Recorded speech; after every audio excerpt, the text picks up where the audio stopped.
B'investiment ta' 5 miljun euro, 220 persuna li għandhom 18 sena jew iżgħar li għandhom id-diabete tal-ewwel tip u pazjenti b'kanċer fil-frixa li jiżviluppaw diabete diffiċli u serja se jibdew igawdu mis-servizz ta' pompi tal-insulina. Fit-tnerija tas-servizz il-Ministru tas-Saħħa Ġo Etjen Abela spjega li d-diabete tal-ewwel tip hija kundizzjoni li ħafna drabi toħroġ fit-tfulija jew fl-adolescenza. Għalli f'Malta għandna madwar 200 persuna b'din il-kundizzjoni u kull sena jinstabu madwar 25 każ ġdid fit tfal u adolescenti ta' bejn is-sentejn u 18 sena. L-insulin pumps joffru lil persuna dik il-faċilità li ikun hemm insulina li tittieħed kontinwament kif hemm bżonn.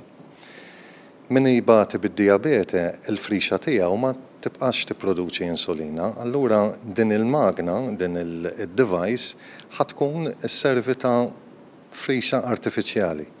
Ovvjament, huwa importanti li l-livell ta' zokkor tal-persuni jkun dejjem within range biex kemm jista' jkun ma jinqalawx komplikazzjonijiet.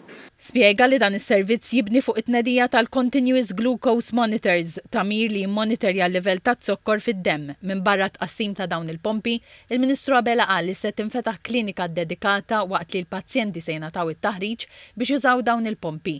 Qal li dan is-servizz jimmarka avvanz importanti fil-kura tad-diabete u jenfasizza l-impenn tal-Gvern li jagħti soluzzjoni innovattiva fil-kura bilan li jtejjeb ir-riżultati tal-pazjenti u l-kwalità tal-ħajja tagħhom.